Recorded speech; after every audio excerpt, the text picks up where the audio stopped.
Hey, I wanted to just clarify what this stand your ground issue is. This is Beck, the feminist lawyer, by the way.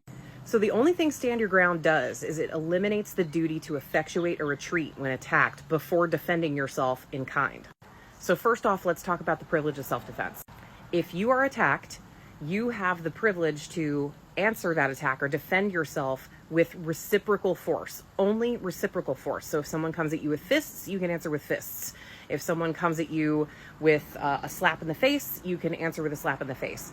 But you cannot answer fists with a gun unless you are at a severe disadvantage. So if the only way to defend yourself is to increase the force being used in defense, then the court will likely let you get away with it. But most of the time you can only use reciprocal force, because if you escalate the level of force, so if somebody comes at you with fists and you answer with a gun, when in fact you could have defended yourself with fists, then the privilege of self-defense actually shifts to the aggressor, because you escalated the amount of force. You become the aggressor in that case. This was the crux of the Trayvon Martin case, as screwed up as that whole thing was. And by the way, there were only two people that know what happened that night, and one of them is dead, and the other one has every impetus to lie to save his skin. So I'm not going to say that it was the correct way to go, but this was the legal principle that acquitted Zimmerman of the murder of Trayvon Martin.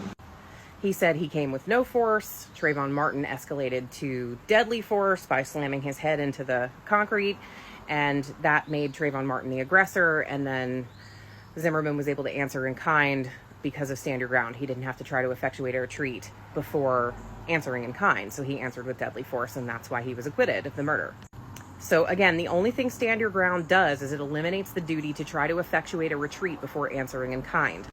In states like California, where they don't have a stand your ground law, if someone attacks you, you have a duty to try to effectuate a retreat, to run away, to get away with nonviolent means before you can answer in kind. So if somebody pulls a gun on you, if you have stand your ground, you can pull a gun out and just shoot.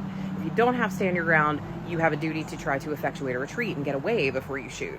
Which, as much as I hate the fact that America is full of guns, I actually like the stand your ground law, because it gives power to potential victims in that case. Because if you have a gun pulled on you and you have to try to effectuate a retreat before answering in kind, you could potentially put yourself in a way worse situation than you were in to begin with. So the ability to answer in kind actually helps the victims, the potential victims of crimes.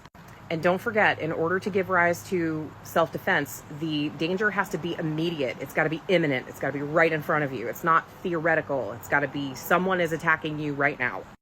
Stay safe out there, friends. Keep fighting the good fight, and try not to hurt each other.